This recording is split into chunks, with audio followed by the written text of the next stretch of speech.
today is stories that are meant to lead and inspire and change. And we do that not through rational reasoning, although that can be a part of any story, as can be a journey, as can be defeating a monster, as can be a tragedy. I gave a talk to Girl Scouts because the last 2 years they've been doing cookie sales pretty much online. And they suddenly had to become video storytellers in order to stand out amongst all of the other Girl Scout troops. As opposed to staking out territory in front of a store, now they have to pitch the value proposition for why you should buy from this Girl Scout in this troop.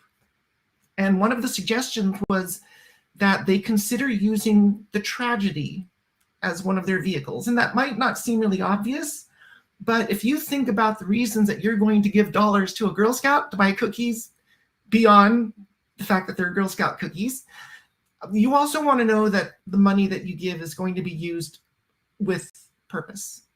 And using the storytelling vehicle of the tragedy, these kids are well versed in the United Nations Sustainable Development Goals, where equal rights and children's welfare and water for all and climate change and a total of 17 different principles are all at play. The Girl Scouts are well versed in those, and they can easily, they know these stories of tragedy, the tragedy of not having water, the tragedy of not having equal rights, or the tragedy of climate change. They can tell a story about a tragedy in a video and immediately turn that tragedy into a clear motivation in which they say the dollars that you give me for my cookie sales are going into my efforts in teaching people about climate change. So you can use those different types of stories, but just be clear about how you're going to make them fit into a story about change, inspiration, or leadership. And I really think the key to this comes back to team building. There are shared values that connect all of us. And one of the most important ones is the fear of dying. That's an existential fear, but the fear of being alone. And a lot of the problems that we see in modern society have manifested in various forms of tribalism. We still see that desire to not be alone. So I think a really valuable element of storytelling is about finding those common threads that connect us. And implicitly, there is a failure to connect. We have a lesson to share, a story to tell, and a new place in which we end up, wiser, more connected, more involved with our communities. And that's the kind of storytelling that ultimately underlies storytelling for change. So I'm going to give you some of the quick tips, and then I'm going to move into some deeper ones. These are the kinds of tips that you'll find in any article. You'll find them in any speech club. One of them is to start in motion, start with a scene of action or interest or intrigue. And you just want to draw people in and get them intrigued and curious about where this story is going to go and how an initial scene is going to resolve itself. Of course, vibrant sensory details. You know, if I were to tell you a story about being out with friends, you know, one of the things that I could do is not tell about who the friends are or how we get to a certain place, but instead to talk about the popcorn and to talk about the screaming kids going around the Ferris wheel, or the smell of the diesel fumes coming from the engines that are making the rides go. You know, I'm at a fair, and you're already pulling up memories that complement my story. And I use that trick because if you turn to some memory research has found that when we retrieve memories, we are not computers. We retrieve them, we pull them out of our brains, we use them, and we put them back. But they always go back a little bit different than they went in. In PTSD, those memories often get magnified in a negative way and go back in to continue perpetuating someone's struggles or challenges with those memories. But there have been similar studies done in which memories are pulled out, they are reinforced with positive experiences or entangled with other details, and when they get put back, those entanglements begin to manifest themselves in people's thinking in very subtle ways, but that's enough for me. Even the subtle effect of capturing someone's trust in me, where they only know me by face, they don't quite know why, but if they're willing to approach me, that's enough for me to work with in the future. So use those sensory details, because whatever story you tell will go back in people's heads, and they will go back in ways that weave themselves into people's thinking, much like the butterfly effect. The next few are about efficiency. You only want to keep it true enough that your sincerity continues to come through, but that you're not bogged down in details. For example, if there were 2 or 3 characters in a story, it might not be necessary to introduce each one of them, but instead to mash them up into a conglomerate character. It doesn't really affect the outcome of the story, but it makes it a lot easier to grasp. And cutting out the details that don't matter, as I mentioned, and stretching time and compressing time. 2 very common tricks. And I'll actually be demonstrating a lot of this with a story at the end of my presentation, but play with time.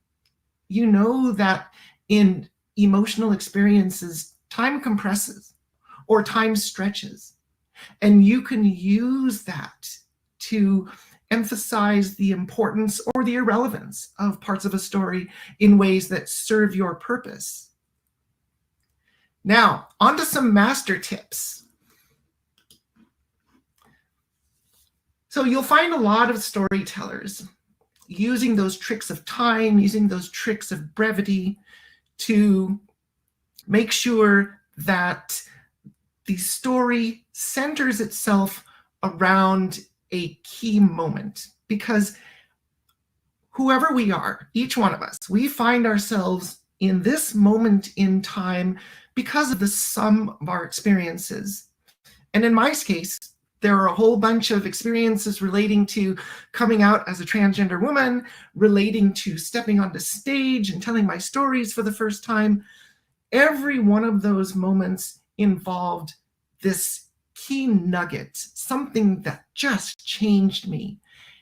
And there's a before, and there's an after, and there's that pivot. So when I write stories, one of the things I do is I work it backwards. Most people are used to doing a forward in time narrative. I go backwards when I'm building my stories. I know my punchline or my clinching line before I even start any writing, because I know what that message is that I want to land. And then I work backwards. There's a moment in my life at which I came to understand that that lesson was true. And then I work forward from that into the past, where there's a life experience where I was basically doing the opposite of what I considered to be a wiser and smarter me that exists today. So consider working your story development backwards, because you want to set it up in a way that there's a twist in the middle, a transformation moment, and a powerful ending message of wisdom or lesson. As I mentioned earlier, vulnerability and confidence are key, and there's a balance. You have to balance these two, but not be too strong or weak on either one. You want to be vulnerable enough to pull people in, to bring down their guard, to create this initial nugget of trust. You don't want to be so vulnerable, though, that you are still raw and bleeding and offering TMI when it's not appropriate, because that puts people in the position of where they feel they have to keep a distance to keep safe, or they want to rush in and rescue you and stop you from your pain. So make sure you are in a place where, yeah, you can talk about something that most people won't talk about, but you need to talk about it from a place of confidence. And again, moderation is important. You don't want to be arrogant about it. You just want to be confident and say, this is how I got here. Come with me. It's exactly what parents do when they're teaching their kids. It's often not effective to push people to an outcome, but rather confidently and gently lead them to it. I'll say a little bit more about the last couple of master tips. You want to use stakes and surprise because, like a movie, it is a story in which you want to engage the reader, make it part of their experience that they're taking in for many minutes, and there will be a moment where there's a plot twist. And you do that by creating suspense with stakes and then popping the surprise on them. And of course, keeping things interesting along the way with various details. So Matthew Dicks is an award-winning storyteller from The Moth. I don't know, I think he's won several dozen grand championship Moth competitions. And he captures some of these in visually memorable ways where you're basically seeding your story with misleading or suggestive details. And you can see the various names for them. You don't have to follow these exactly, but the point is that there are lots of ways that you can fill your story with possibilities and curiosities, perhaps even dangling a false prediction of how things are going to turn out. And most people will see through these, but you're not revealing the answer either. You're holding that in your pocket. So let me check. Okay, here we are. We're getting close to the end. One of the big differences between a well-told story and the way you do presentations at work is you are not a journalist. You are not going to do the inverted pyramid structure. You're not going to give the executive summary first. And so you have to completely turn that typical approach on its head. You're going to capture people with curiosity. Use the stakes to build uncertainty by hiding those odd little details in plain view, but in a way that people never expect to see. Because again, you're trying to teach people that business as usual is did not serve you, and you learned why. And then you pop your lesson. So storytelling for change is about trust and connection, finding shared values, which are ultimately rooted in emotions of belonging, emotions of being part of a community that you can trust, a community that's all working together. And it is not about persuasion.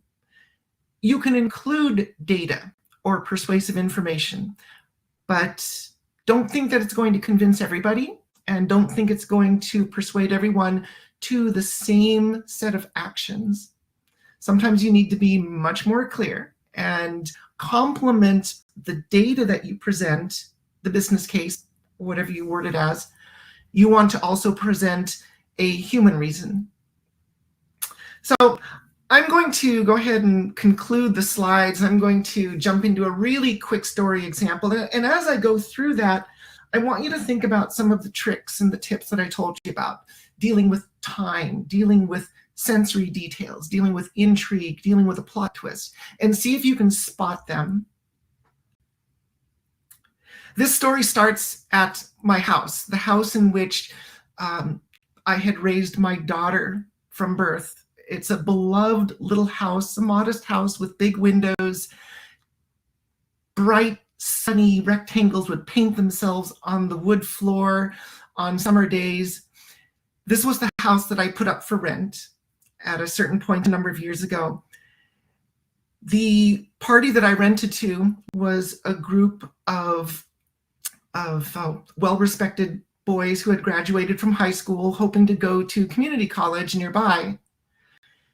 And when I returned to my house and I opened the door to the shed, I found it stuffed floor to ceiling with filled garbage bags. The stench of old beer and moldy pizza boxes hit me like a wall. And then I headed inside to see what I was facing after they had moved out.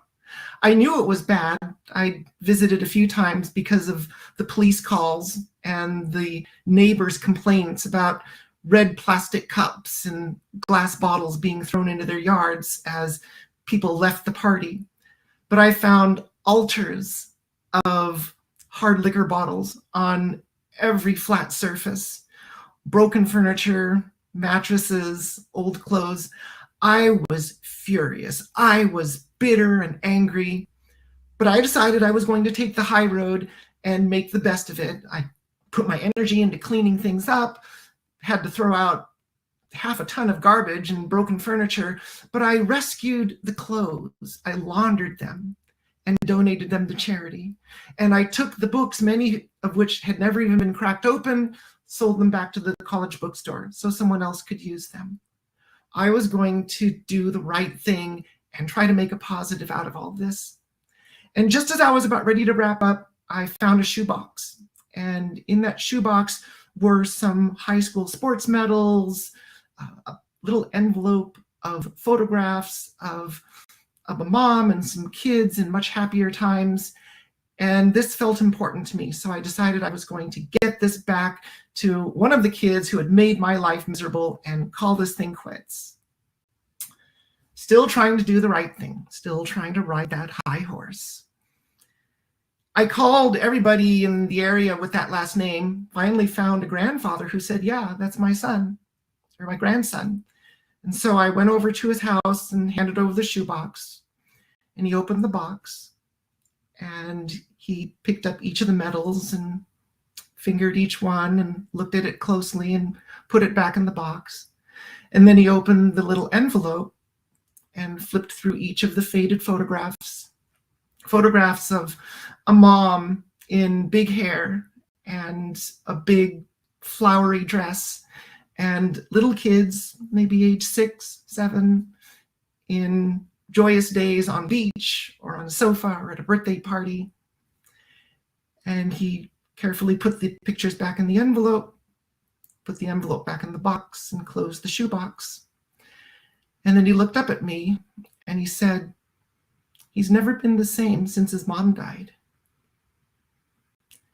And in that moment, all of my bitterness, all of my self-righteousness, it all evaporated. And I realized that, yeah, I felt I had been wronged. And I was still trying to ride this high horse, being bitterly angry. And I recognized that the anger was not directed in the way that I wanted to live my life. And it also occurred to me that this kid felt like he had been wronged as well. And he became probably the worst version of himself, not that nice kid in high school. The lesson I take from this is a very simple one, a lesson of grace, of patience. Count to 5 if that's what you have to remember. I don't believe that we as communities or workplaces will be able to survive bitter and angerness that's directed at people, but rather recognize that we can all be wounded. And in a moment, just that moment of patience and grace, there might be the opportunity to prevent unwanted and unintentional harm from occurring, even with the purest of intentions.